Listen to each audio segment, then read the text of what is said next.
Halo sobat, ketemu lagi di Kuliah Home Channel. Kali ini kita akan berbicara tentang hal yang sangat mendasar. Apa itu? Kata isme di belakang kata feminim dan kapital. Kata ini sering diucap oleh sebagian besar masyarakat, yakni feminisme dan kapitalisme. Mengapa isme itu bisa disisipkan di antara kedua kata tersebut?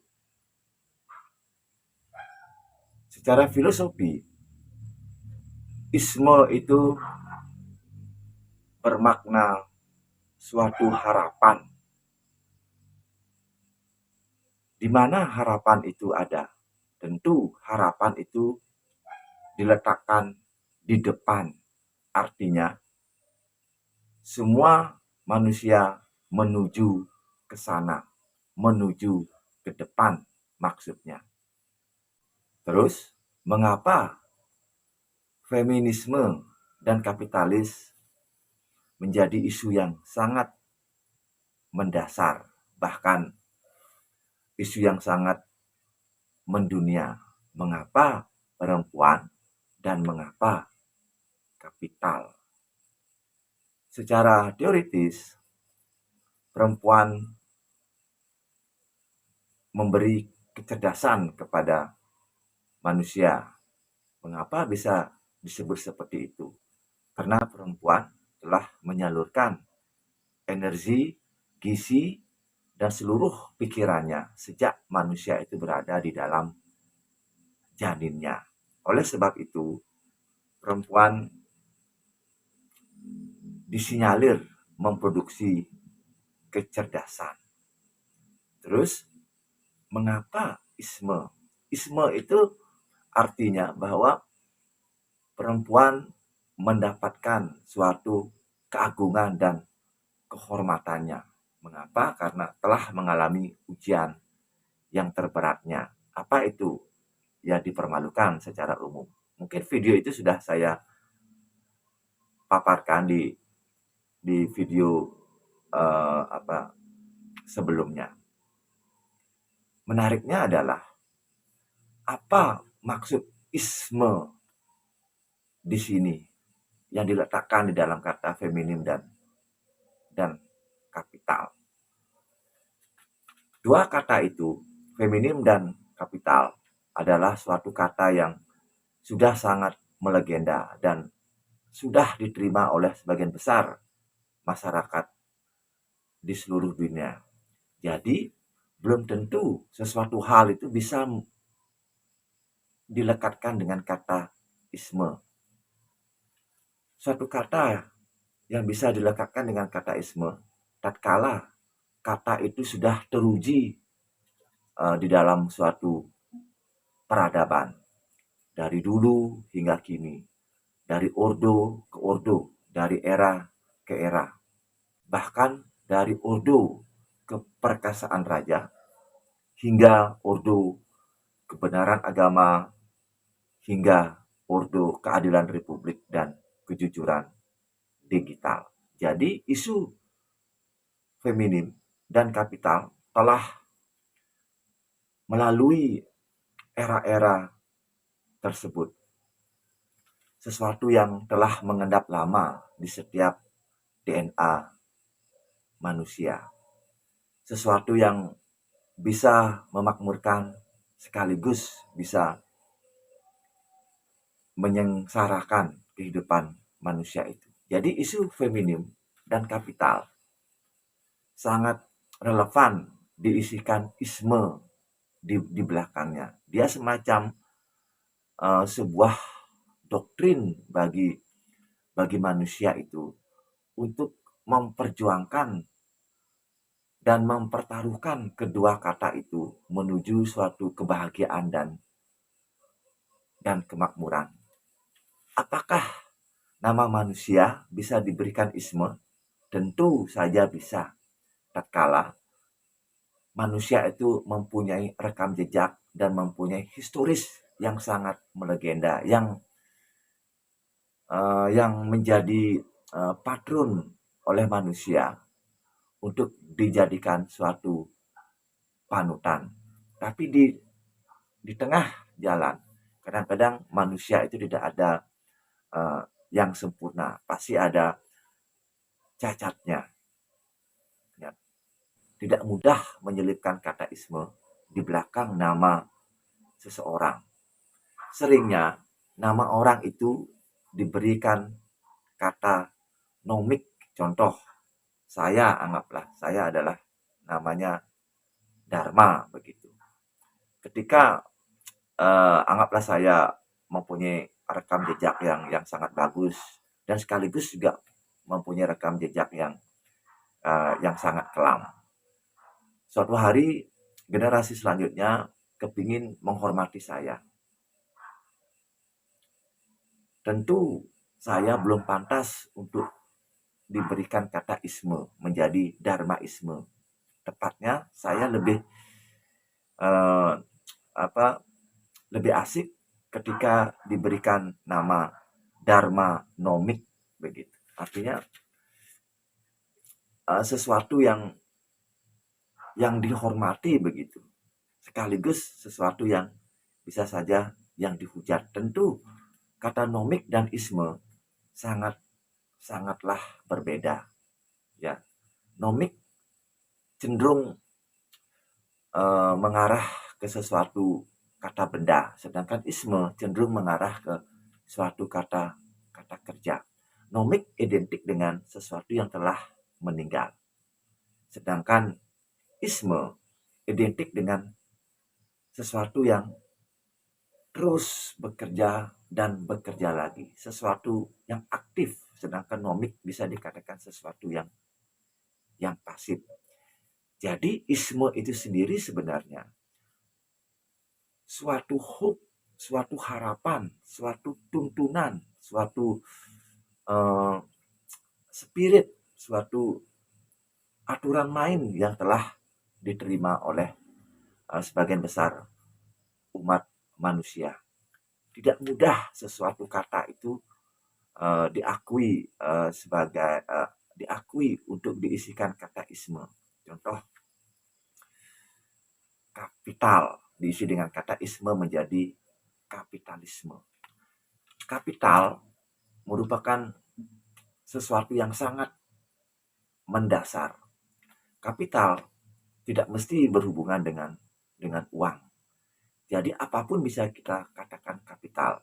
Budaya juga sebagai sebuah kapital, pikiran juga sebagai sebuah kapital, ide juga merupakan sebuah kapital. Contohnya, tentu kapital itu sering disimbolkan dengan uang. Coba Anda lihat di gambar uang atau pada uang kertas, di sana ada simbol manusia, ada simbol budaya, ada simbol alam, ada tanah, ada air, dan bahkan ada lingkungan. Jadi kapital menggerakkan seluruh sumber daya yang ada. Untuk apa? Tentu untuk kemakmuran ke depannya. Oleh sebab itu, dia pantas diisi kata isme di sana. Bagaimana dengan orang contohnya? Kapan orang itu bisa dilekatkan kata isme? Satu, ketika orang yang berjasa dan orang yang dikagumi itu telah meninggal. Semasa hidupnya tidak elok atau tidak pantas kita memberikan isme di belakangnya. Isme merupakan sebuah semacam penghargaan, semacam penghormatan atas sepak terjang yang telah dilalui dan dilampauinya. Tentu zaman ordo ke ordo akan menguji isme itu sendiri. Ya, contohnya feminisme hingga kini masih dipertentangkan apakah dia merupakan sebuah perbedaan seks ataukah kesetaraan hak. Tentu isu-isu itu terus akan menggelembung ke depannya seiring dengan kemajuan manusia itu sendiri. Mengingkarinya sama saja dengan membunuh budaya itu sendiri. Begitu juga isme. Apakah isme itu sesuatu yang hidup? Tentu hidup.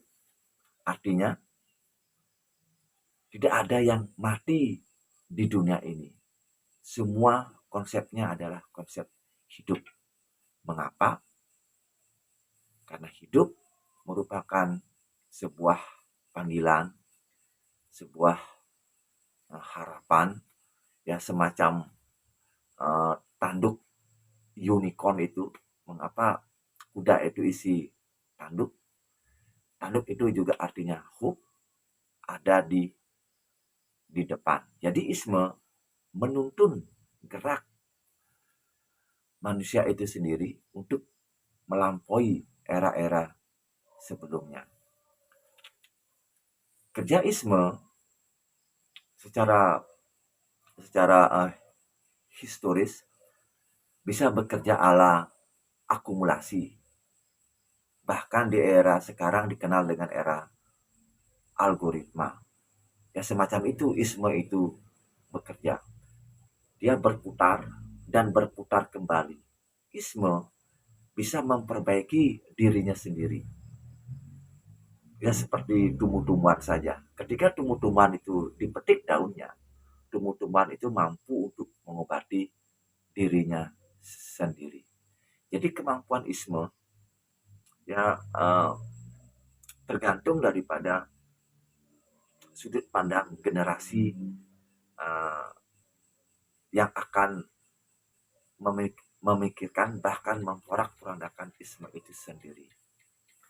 Jadi isme sangatlah mengakar, sangatlah mendalam, sangatlah mengendap, bahkan dia bisa mempengaruhi pikiran orang untuk berperilaku, bahkan untuk bertindak. Tentu isme banyak sekali godaannya. Godaan utama isme adalah sebuah kekuasaan. Bila kita salah di dalam memanfaatkan isme itu, dia akan terjerumus ke dalam lubang yang sangat dalam. Bahkan suatu saat bisa akan menjadi sebuah fanatisme. Dan fanatisme ini sangatlah merusak. Mengapa? Karena menganggap yang lainnya salah. Semua takarannya adalah dirinya sendiri. Bila itu terjadi, artinya manusia kembali lagi ke era yang sangat lama, ke era yang jadul lah kira-kira gitu, ke era yang kuno. Era itu bahkan kita sudah lampaui dan sudah kita laluinya. Jadi isme yang menempel pada kata feminisme dan kapitalisme merupakan sebuah alternatif, merupakan sebuah terobosan bagi generasi selanjutnya. Untuk apa? Untuk melampaui generasi sebelumnya. Jadi kerja isme merupakan kerja yang penuh dengan tantangan, yang penuh dengan hambatan, namun penuh dengan peluang dan secercah harapan ke depannya harus diraih.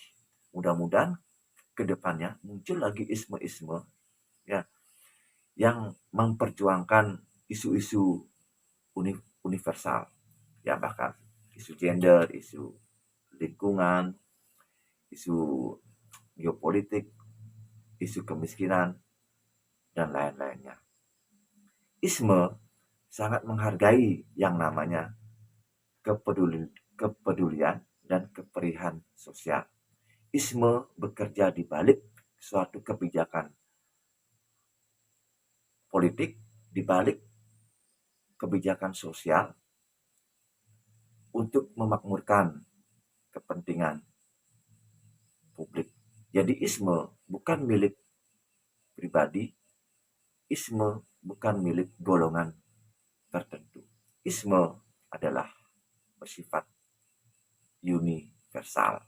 Lagi sekali, mengingkarinya sama saja dengan membunuh isme itu sendiri. Jadi kesimpulannya, isme